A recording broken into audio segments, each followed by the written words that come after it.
Jokes! That was sloppier than Sicilian stew. Again!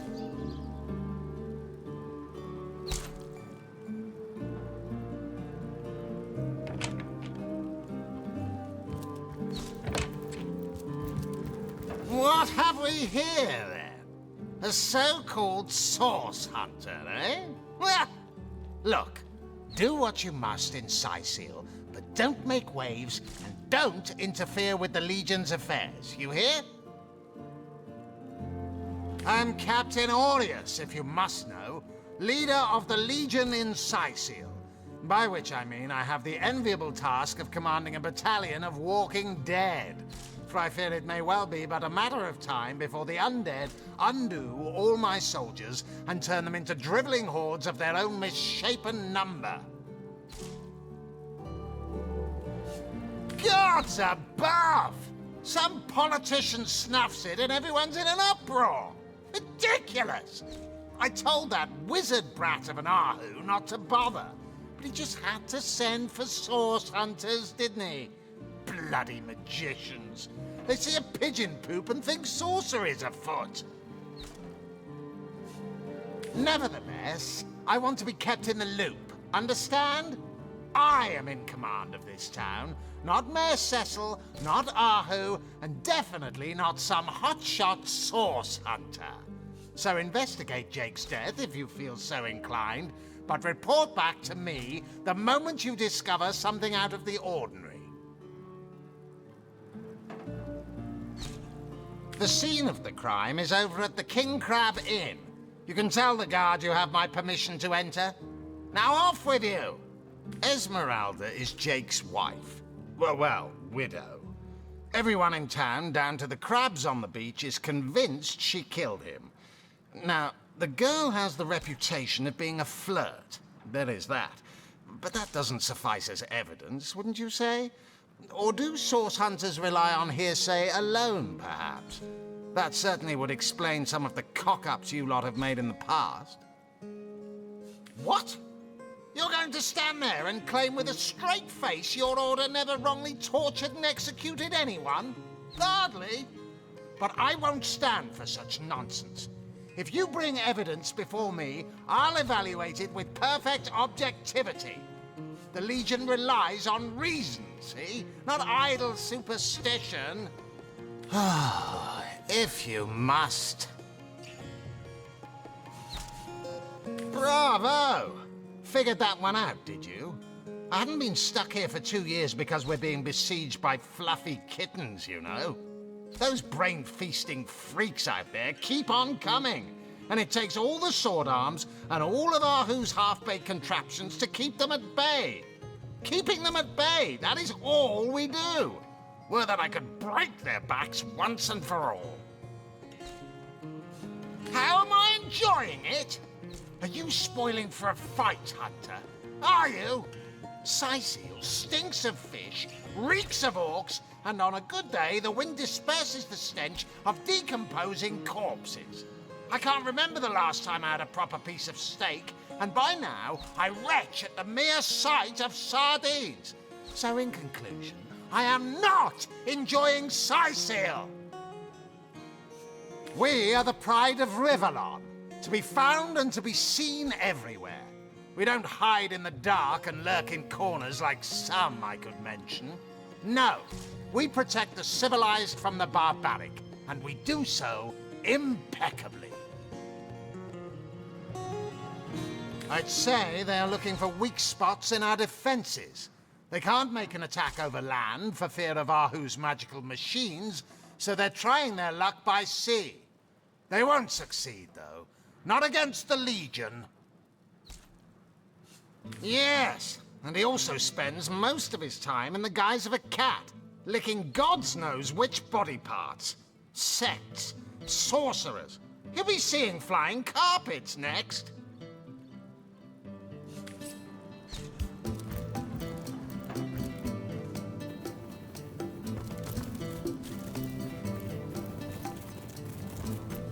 Quiet! No talking to these scoundrels, criminal scum!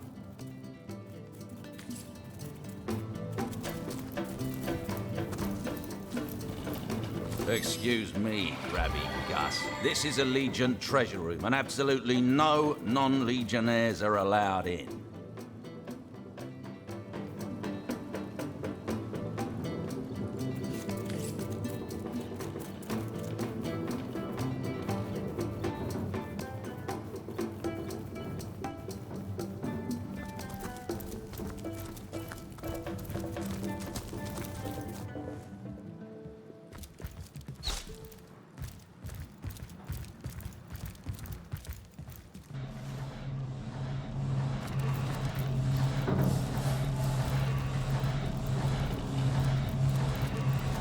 I hope your quest fares well, dear hunter.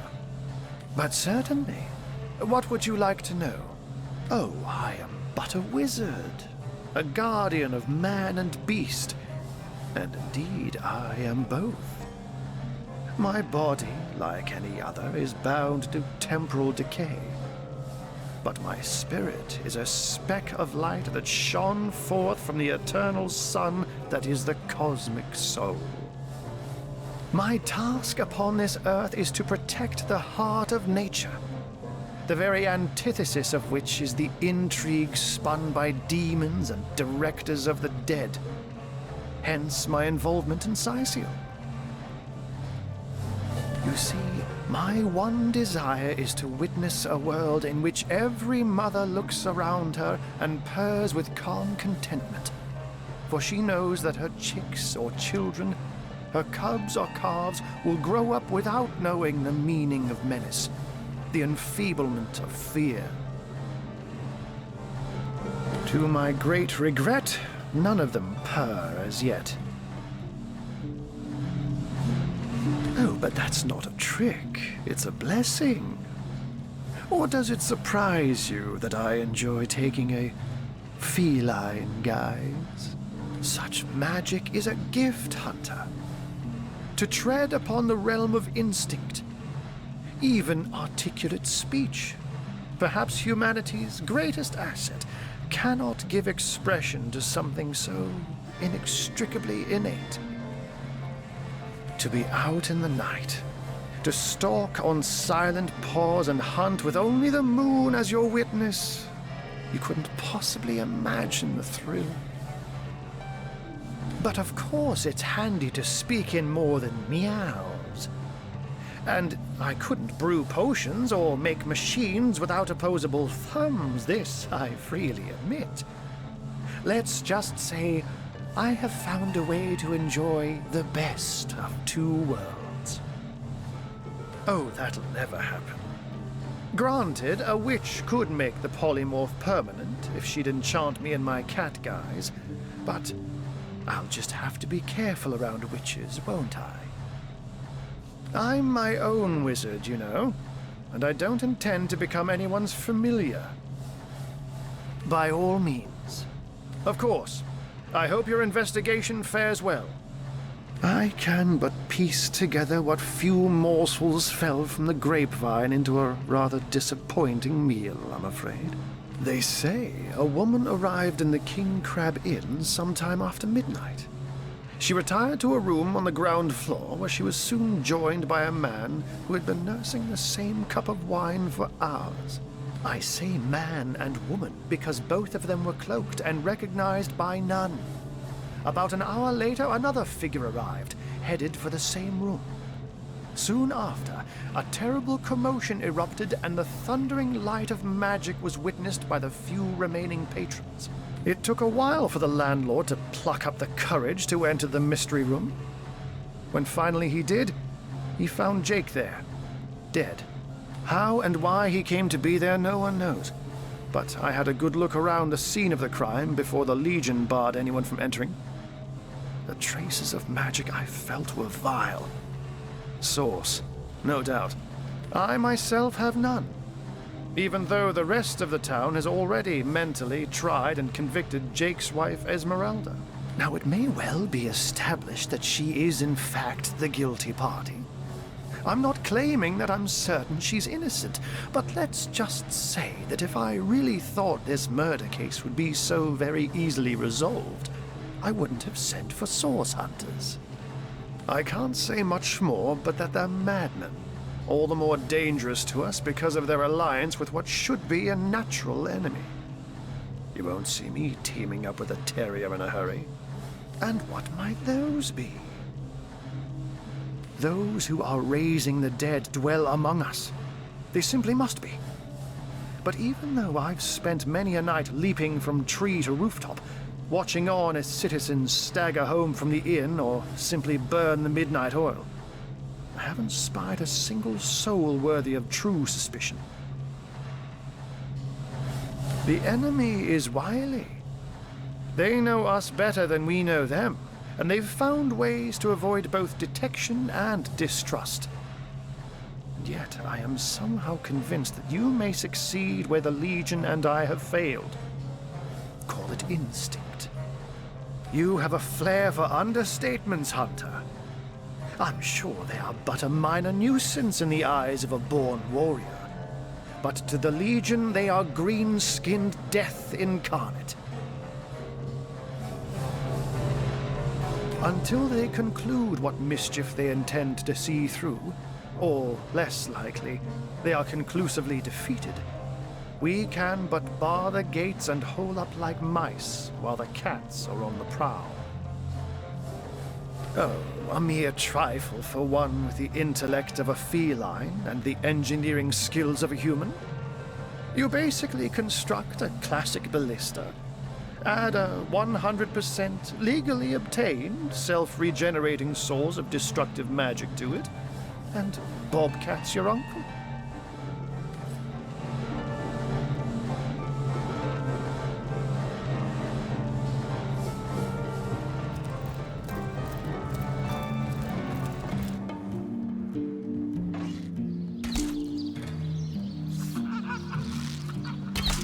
Attention! About face! To the barracks! March! Recruits! That was sloppier than Sicilian stew. Again!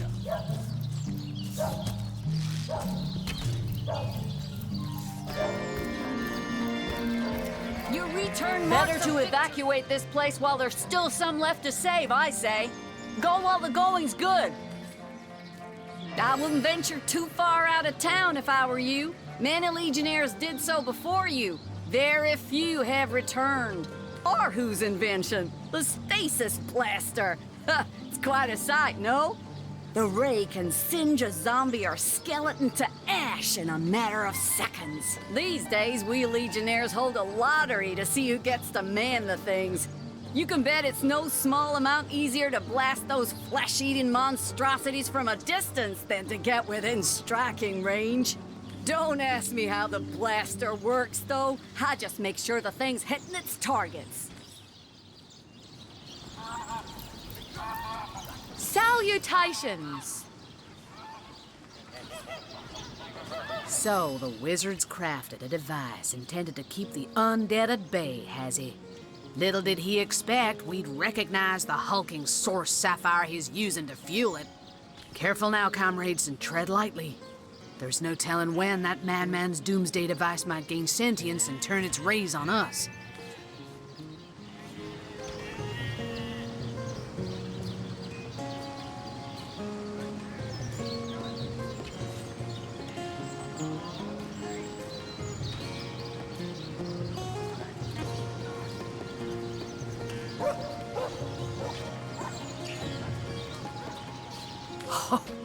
To be met with such derision by my own comrade. Let me tell you a little something about. You know, if I recall correctly, a source sapphire does have a particular sheen about it. Yes, and I think that in fact, an authentic source sapphire buzzes with the trapped souls of 1,000 innocents too. Perhaps. Well, no matter if this particular gemstone is innocuous, the principle remains.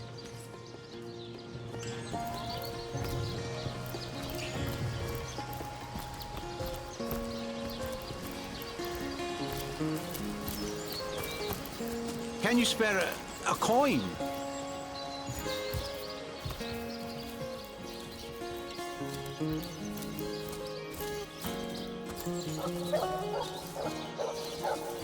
One coin or two, noble spirit? One coin or two? The 7 Oh, I am a happy man, and certainly a humble one now. It turns out losing it all has its own share of benefits. Ah, a fool once was I, and ever seeking greater satisfaction than that which I already enjoyed. In my folly, I sought the counsel of those notorious Watcher statues on the western cliffs. Their guidance ruined any small fortune I might have had, but certainly granted me humility. I'd heard they were not to be trusted, that they gave fools' advice to the fools who sought them, but somehow I believed that I was the exception. They told me that I would find fame and renown if I renounced my worldly possessions, all my worldly possessions, and became a great figure of piety and humility. Fire, the most thorough cleanser, was my method. But as my house burned in front of me, I felt no elevation, no piety, only the sudden weight of my own idiocy upon my very soul. Thank you, kind one.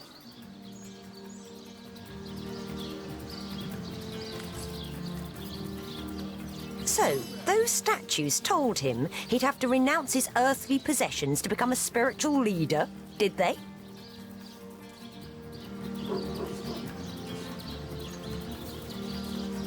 Right. I'm not going to throw my things on a pyre in the hope that the stench of my burning trousers will please an ill-defined spirit.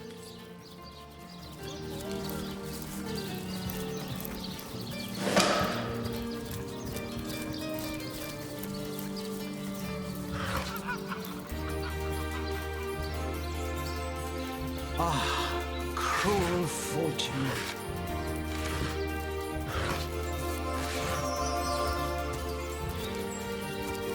About face!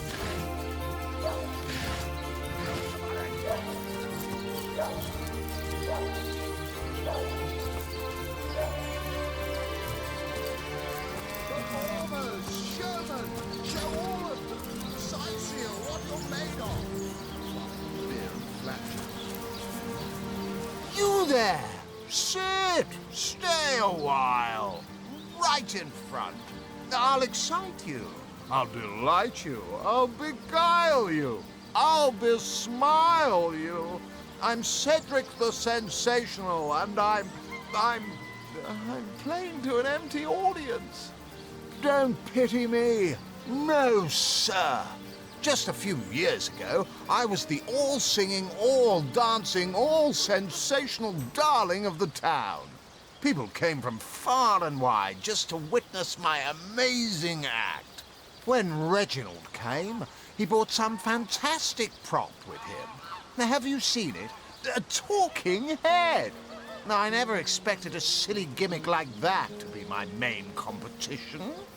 It seems even my usually choosy audience has been taken in by that hack's little gizmo. I'm a man of skill, sleight of hand, feats of wit, and pure entertainment. This curio is ruining what used to be an art. And even when there's no crowd to speak of, old Reggie still has at least one fan calling bravo and hee-haw. Sure as the sun sets, that one devotee attracts 5 more, and those 5 more all curious about the commotion.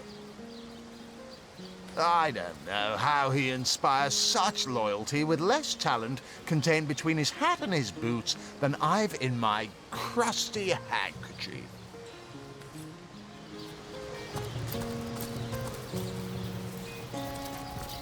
Come one! Come all! Can't you hear the... And who are you supposed to be? Oh, I should have been one of the greats. But here I am gathering peasants to watch peasants perform broadside pageants for peanuts. No, really? I hadn't noticed.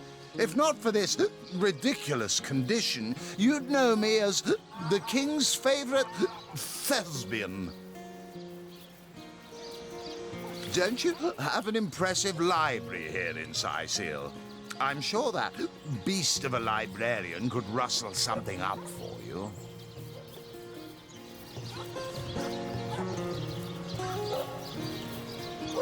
Take it up with Katerina. She's the master of this pig circus after all. My word! Zombie ate your dog? Orc sunk your ship? No matter! You're at Katerina's Fair, a veritable summer home for troubled minds. Won't you take a seat and let our esteemed entertainers whisk you off to a better place? Well, I'm Katerina the Fair, fairest first lady of the fair, of course. I do love making the acquaintance of my patrons, and who knows which of them might become one of my performers.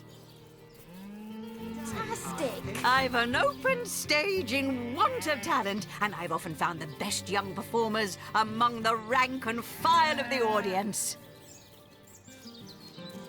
The theatre's fever has overcome you, has it? Marvelous! I do so love a fresh green talent ready to bloom.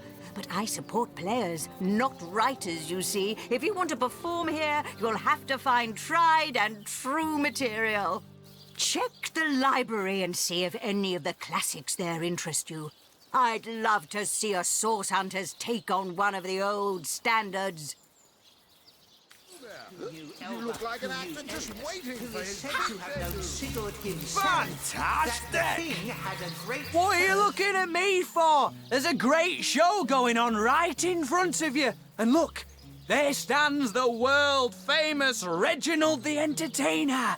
Better check it out if you don't want to miss the time of your life. Oh, I'm nothing but your average man taking in the best show I've ever seen. I'm amazed and astounded that for a meager gold coin or two, I can take in this first-rate entertainment all day long. Well, I've stumbled into quite the fine gig. I'll just let my appreciation for Reggie's work be known, and he slips me a few gold coins in return. My voice happens to carry pretty far. Sicil hears me. Sicil wants to see what the fuss is all about. And let me tell you, this amazing show just can't be beat. Fantastic!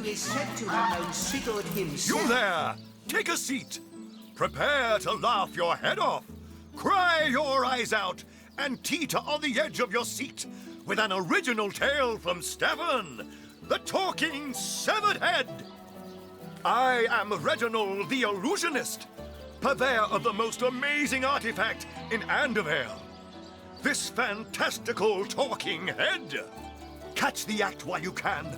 This show will only remain in Sicil as long as there are Legion soldiers to entertain. My word! Ha! Yes, I know of that talentless bull. He was here entertaining the troops before I was brought in. I'm sure the hack simply bored his audience to tears until they cried for a replacement. Fantastic! By the seven. Enter Reginald the Illusionist. We need, that's right, a talking head. And he doesn't just talk. He'll weave you a yarn so fantastic, you'll be begging to hear just one more, and just one more. It's quite a story how I found him, too. I obtained this curio by some rather sensational means. Fantastic! You see, I was diving in search of a rare medicinal sea herb. I volunteer at the local children's apothecary on weekends, in the shallows around Sicil's own Black Cove, when I spotted something amazing. The chest belonging to the fabled Captain Pontius.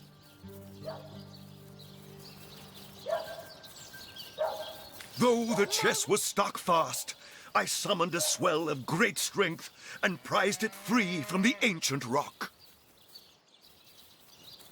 Bravo! I had the treasure of a lifetime in my very hands.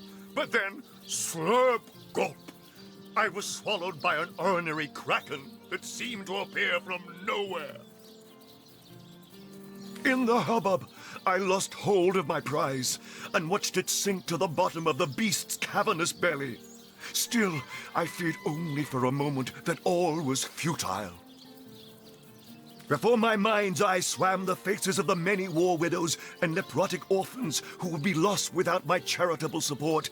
I knew I had to live. Grabbing fast to the hilt of a cutlass that floated by at just that moment, I summoned all my strength to slash a great gash in the creature's gut. Freeing myself from my would-be tomb, I swam as quickly as I could, first to the surface and then to the shore. It was there, along the rocky beach, that I tripped over this talking head. Strange, isn't it? Are you impressed by my prowess in the arts of entertainment? Nothing attracts a crowd like a crowd. And that crowd warmer has increased my profits by 60%, simply by showing a little honest appreciation for our show. Fantastic! Do, re, mi, fa, sol, la, ti. Oh, excuse me, I'm trying to prepare for the next show. Autographs will have to wait until the end. I doubt I have to tell you that I am the amazing singing Stefan, the only sentient severed head in Sicile. My audience sings my praises from hill and dale.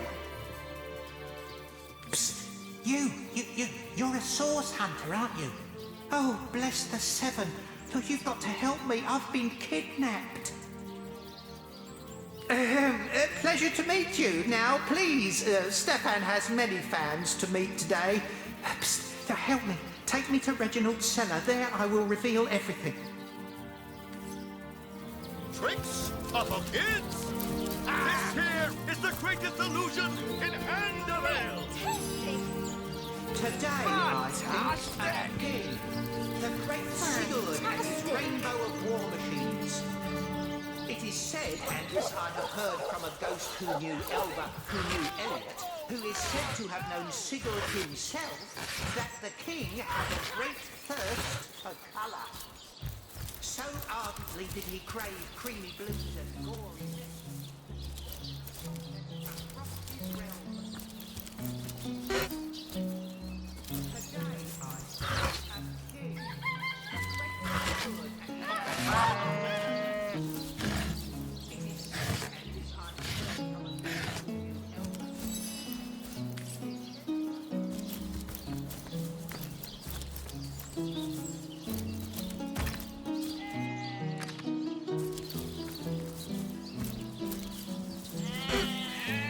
Well, what's this I've spotted?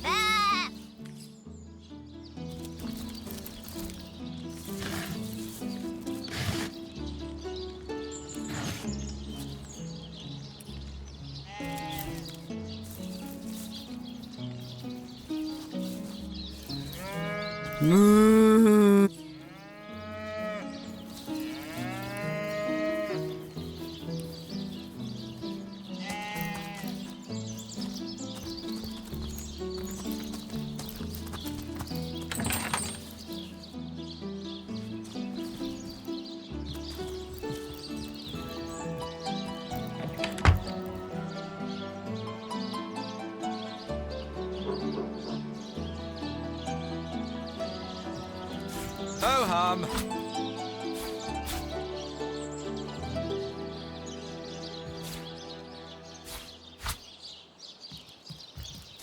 Ah!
which of you is more deserving of life?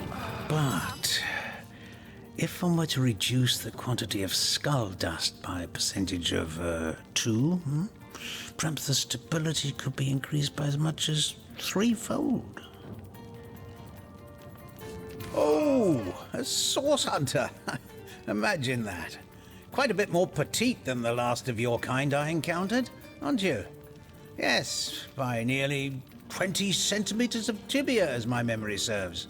But, no matter. Even if it couldn't spare its heartiest specimen, I'm sure the Order sent the individual with the next highest probability of success. Yeah? Me? Why, I'm more than a little surprised you haven't heard of me. Perhaps I can jog your memory. It was I who cured the Duchess of Arata of her unslakable thirst, a simple pinch of Atropa belladonna in her morning tea. I who discovered that aging itself can be halted by a single application of Cicuta Douglasii on the tongue. Not to mention that it's been my guidance that has permitted my apprentice Evelyn to make quite a name for herself around Sicile of late. Yes. If that's how we're referring to the secretive use of a revolutionary healing method she refuses to share with her own master. She's in the other room as we speak. Perhaps you can prevail upon her to offer a demonstration. She's gotten hold of a stone, supposedly capable of fantastic feats of healing, but she won't let me take the briefest look at it. But she claims to have gotten the relic from a little northern town, Silverglen by name, and that an abbot there blessed it with the power to heal. Utter rubbish, I say. But with these blasted undead haunting the travel routes, I can hardly march up to Silverglen to learn the truth myself. Well, she certainly possesses a critical eye and an exacting manner when it comes to making difficult medical decisions. I expect she'll be a very successful healer in her own right when the time comes. She is learning from the best, after all. Sorry, but there isn't much work for sailors in a house of medicine. Unless one of them happens to have a secret stash of healing stones. Certainly, what would you like to know? The counsellor. Terrible loss, that. Though we were hardly more than acquaintances, I knew him to be a devoted civil servant. From what I can tell, it seems to be a simple case of jealousy turned violent. The affairs of his wife, Esmeralda, were hardly a secret, you know. I've applied myself to that problem for 2 years and still haven't come a step closer to solving it. I declare it an act of the Almighty's, if I believed in such things. Some events, Source Hunter, can be neither controlled nor understood by mere men. Healing stone? Interesting indeed. Nothing sets me on edge like inexplicable magic. So, which of you is more deserving of life? Come, make your case. That tone, soothing a corpse's troubled mind. Can't have gotten far. That relic of Evelyn's the so-called healing crystal. I've seen one like it before, and by the Patriarch's pockets. It's a relic of source. One look at that gem will be enough to convince me it's no force of good, but a bloodstone through and through. Tone, soothing a corpse's troubled mind. Neither of you cares to plead for his very existence. I've come across such a stone before. It may be capable of healing, as the good doctor describes, but its origins are as dark as midnight. Bloodstone is so named for a reason, you see. What starts as a pretty gem is corrupted by sick sorcerers who infuse it with the blood of the slain. If that stone is what I suspect, I wouldn't trust Sicile's so-called healers any more than I'd trust a pyromancer on a wooden boat.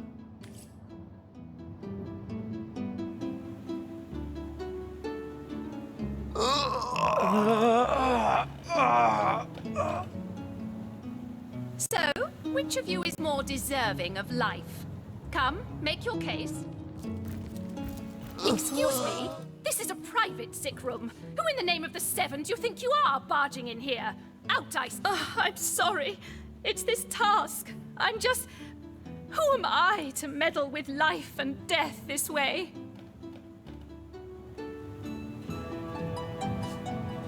I'm an apprentice of the healing arts. Healing! But this decision feels like precisely the opposite. I have but one healing stone, you see, and 2 direly wounded men who need it.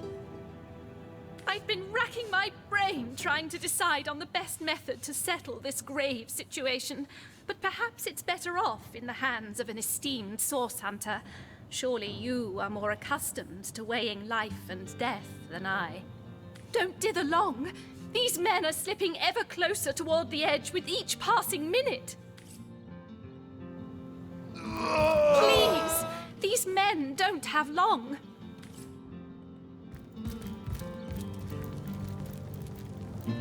Those men, Hardies.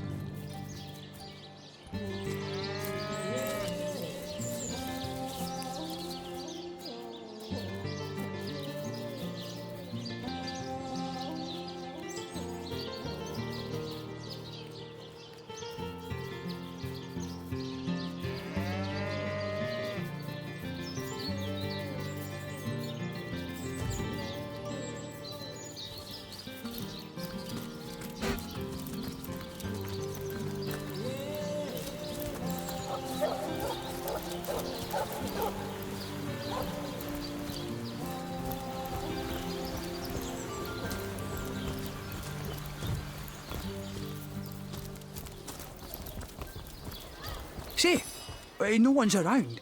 You wouldn't raise a fuss if I, borrowed one of these fish, would you? Borrow, indeed. I'll sooner meet a cat wizard than see that merchant repaid. Come now, I'll be good for it, I swear! Oh, my story's tired by now. I was happy enough, prosperous enough, before these lean times around Sicil began. Still, that doesn't waive a man's need to eat, you know. I never would have dreamt of resorting to petty theft during better times, but what choice have I got now? If it's steal or starve, I'll choose steal. So what do you think? Should I snag a fish?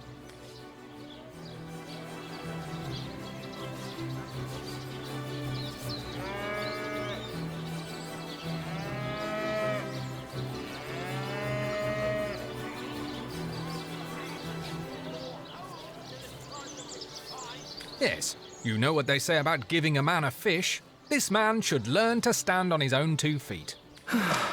I suppose you've got a point. Another day, another rumbling belly. Morals never fed a hungry man, you know. Let's see. Halibut, sheep's cheese, tomatoes. Heavenly herring! Delicious dogfish! Yours for a scrap of gold each! That thief is free for now, but I wonder how long it'll be until his growling belly seduces him back onto the crooked path. Thank you for making that would-be thief see reason. I only hope your instruction lasts. The last thing the plagued people of Sicil need is a thief among them.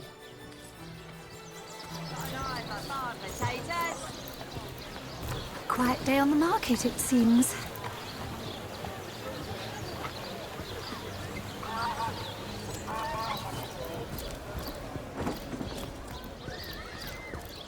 Whatever happened to that troop of eager imbeciles we sent to the northern cave?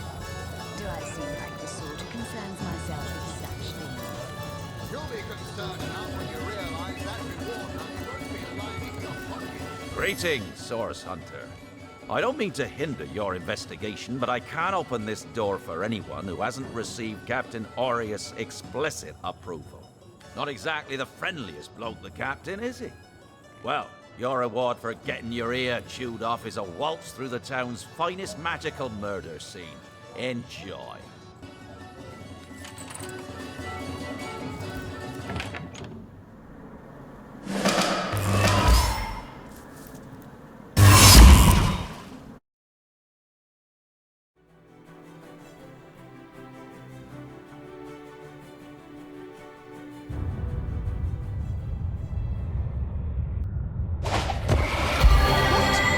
What happened? Is this a dream? I don't think so. that stone. Somehow, it sent us flying into the stars.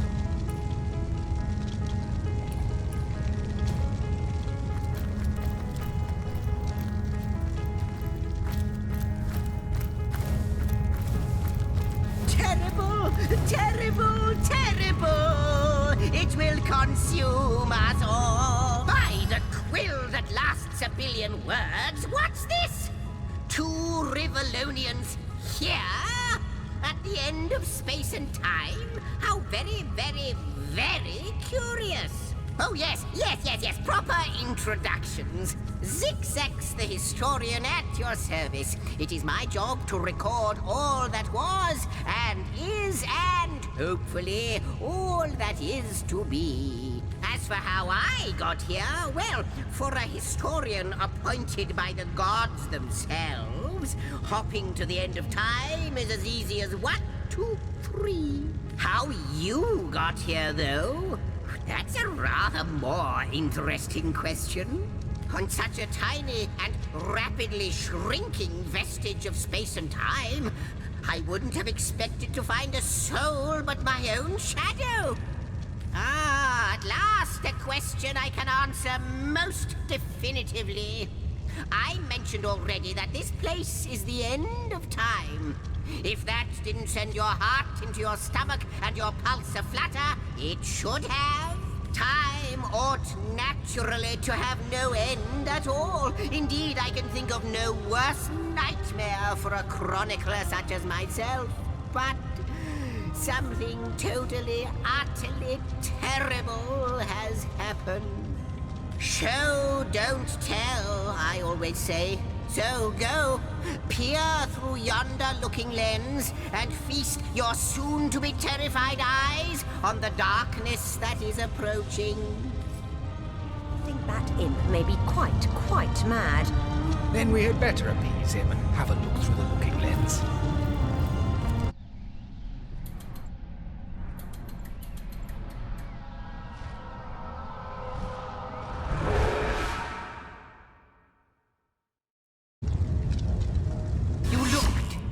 You saw?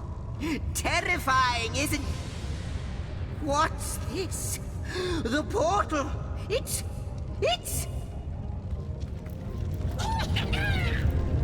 The portal has become active! Fantastic! Astounding! Onward we should go! Ho-hum!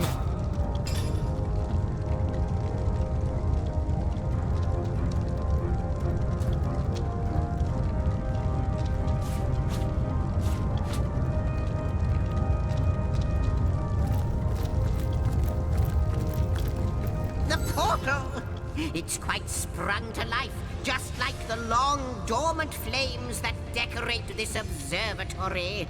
After all my waiting and hoping, could it be you, dear stranger? You must be the key. Something about your presence here is causing the end of time to grow. The true end itself to move further away. Those torches, a light! This portal active once more! It cannot be coincidence. Goodness me, how right you are.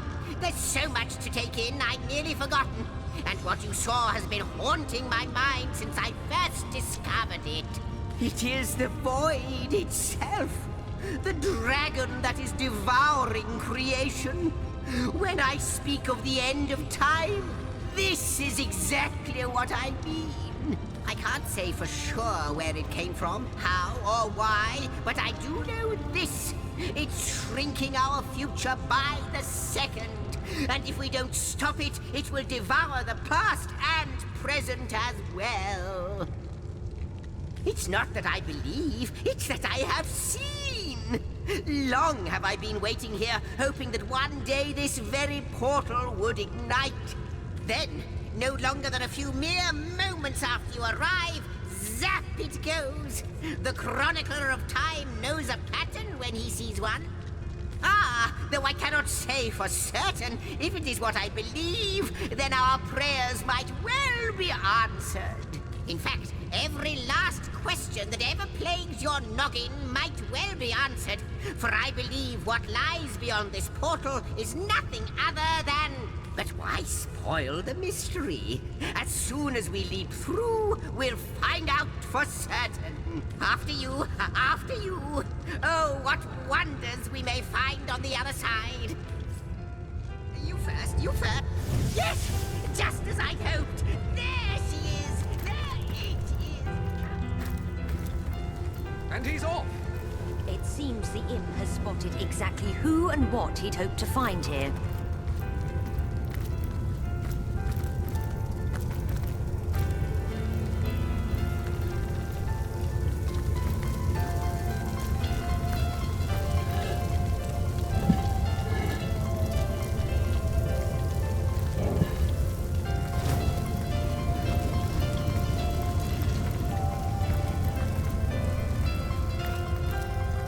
Could it be, milady? The weaver of time? Mother of history? Author of all that has ever been? Indeed, Sir Imp. As surely as you are he who chronicles all that I weave. Astounding! Unbelievable! I have so many questions for you, so much to ask, so much to say. You have brought guests, I see. Strange. Very strange guests. My reaction exactly, milady. It was their arrival here at the end of time that instigated my finding you. But why? Surely you must know. This is a question better put to our guests themselves. Tell us, how did you arrive upon this plane?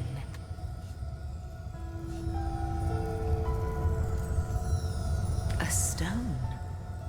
So, it was a stone that caused the great shock of energy that brought you here, and it infused you with new life as well.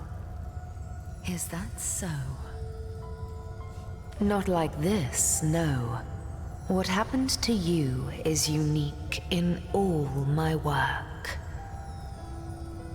Never had I experienced something so contrary to my nature. To weave something I had not seen, had not expected. Life does not simply spring into existence, you see, but yours has. You appeared before me from the moment you came into contact with that stone. Starstone. I now know it to be called. But, Madam Weaver, how is it possible? Do you not see all?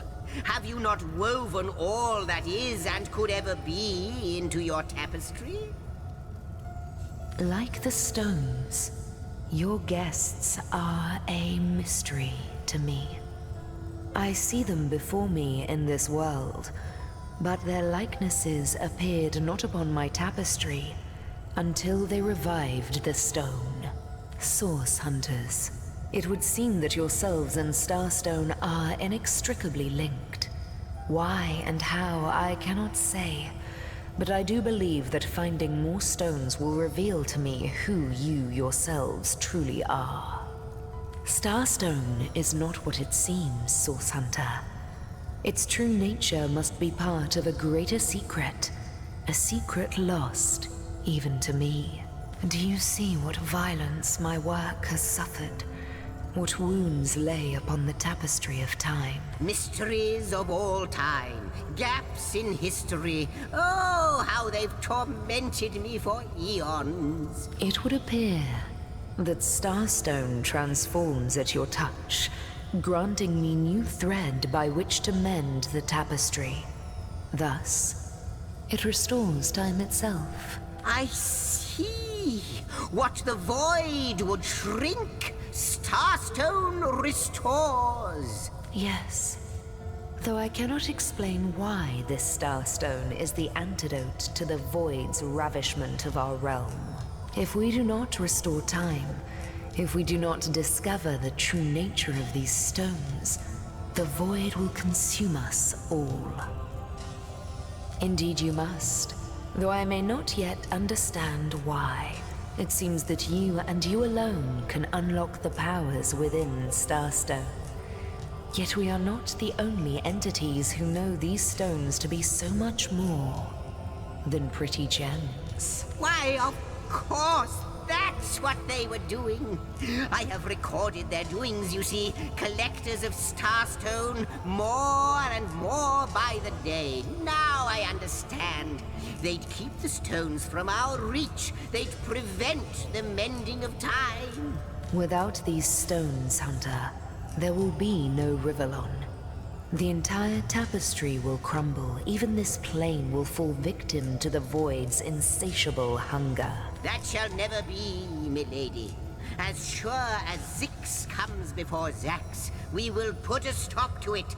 First we mend the tapestry, then we stop the Void. Please, our most mysterious guest, are you ready? Are you willing?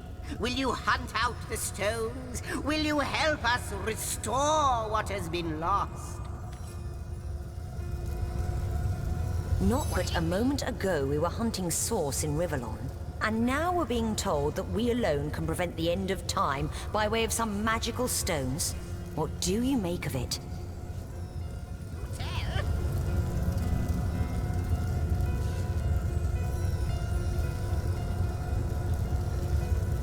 So, what do you think, Source Hunter?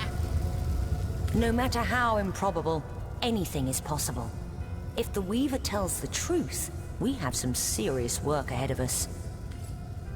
To the challenge. The glint in your gaze and the set of your brow suggest to me that you've not given up on our dear old Rivellon. Not just yet. No, with you searching out Starstone, I believe we'll mend the tapestry in no time. We'll find out just who you are and how exactly to send the Void back to wherever it came from. But you'll need a way to travel between Rivellon and this homestead, won't you? Who wouldn't want to see what fantastic changes your search will yield? And who knows what the Weaver might discover about you? Luckily, the power of portals is known to you, so I'll let you in on the little secret of how to transport back and forth from the end of time. Just, you know, don't go sharing it around. Never know who we can trust these days. Off you go, then. You've Starstone to find, and I've a tapestry to examine. Surely there must be some clue here as to how on earth you're related to the end of time. Cross my heart, hope to fade in the void, I honestly don't know. But ask her. If she claims it is so, perhaps she knows why. Like the imp said to the ballista operator, shoot!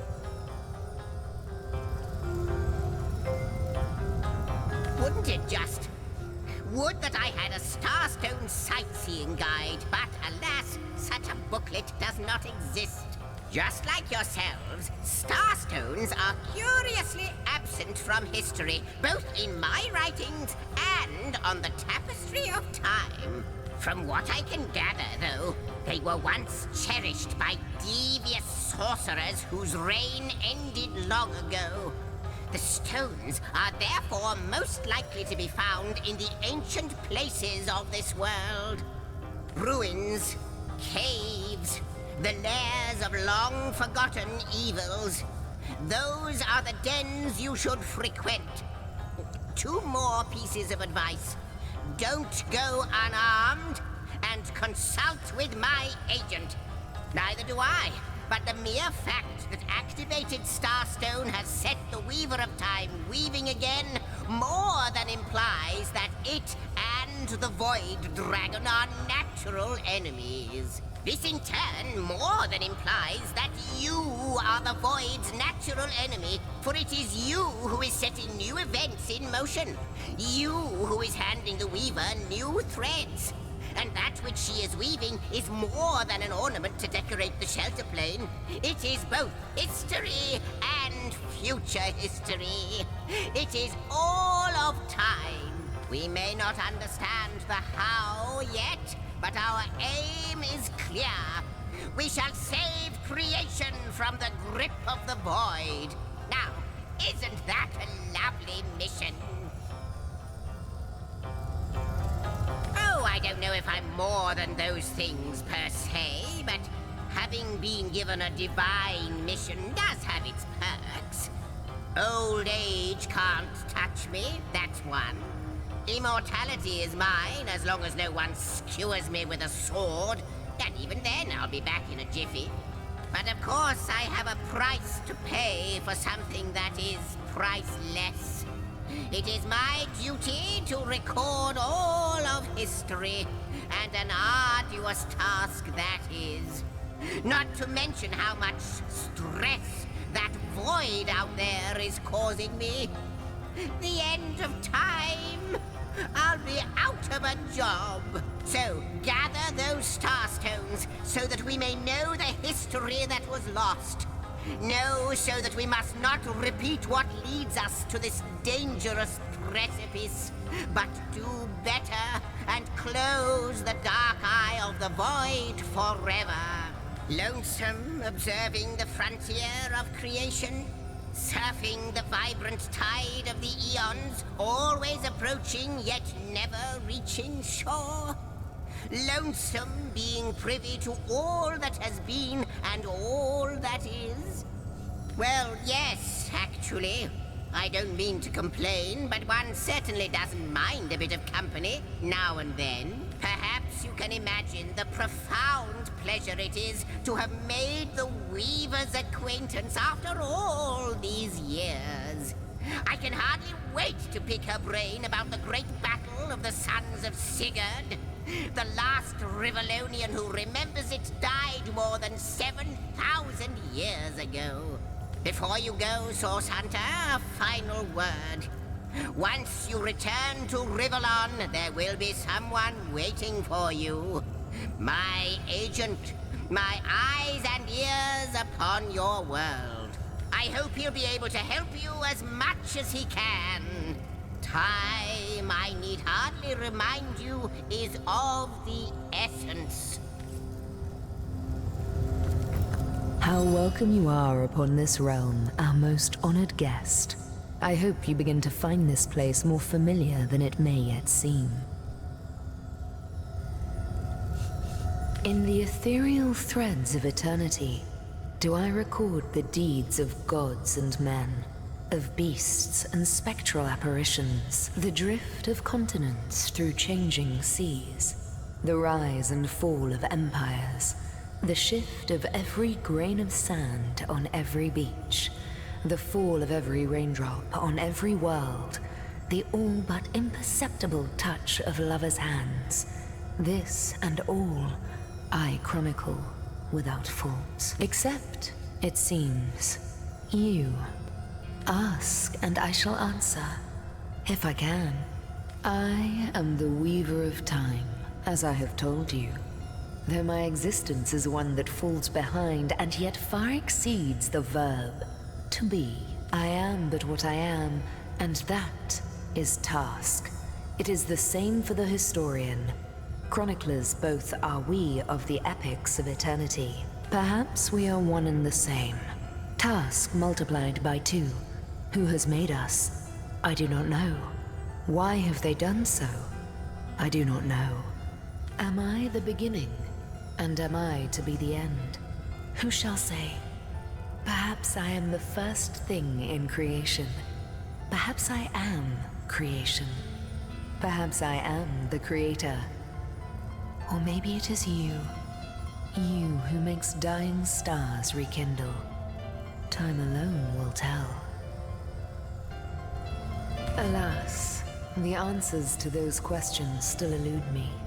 You and Starstone remain the imperfections upon the tapestry. As yet, a hidden answer lies behind this veil of inscrutability, though. For the link between you and the stones reveals that your destinies are intertwined. I believe that Starstones will not lead you to new places of wonder only. No. They will also lead to new knowledge through the restoration of the threads of old.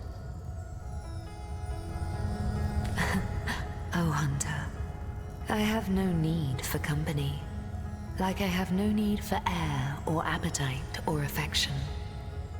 All I need and all I am is time. And time is running out unless you remedy its decline. And yet, I do enjoy your companionship, for you may prove to become the cure that will heal my slipping soul. Quite so. Your absence, it should be an impossibility, but no matter where I look, you cannot be found. I do not know you, which makes you my one perennial imperfection, a blind spot in the eye of time. But perchance I may be cured of this blindness. Perchance the blemish may be undone, and time can be redeemed. What it is but a seed bereft of sun and water. What it could be, that is what the star stones will tell us. What it is but the end. What it could be is the end of ends. I reside in another realm altogether. But ever since the end of time appeared in these deep, dark skies, I materialized here, as if forced to watch the one thing that is unwatchable, unendurable. A thankless task that you may yet free me from forever. I think that perhaps you can redeem time, because you create time. Indeed, you have set in motion an event I no longer held possible. Know that no longer I did weave.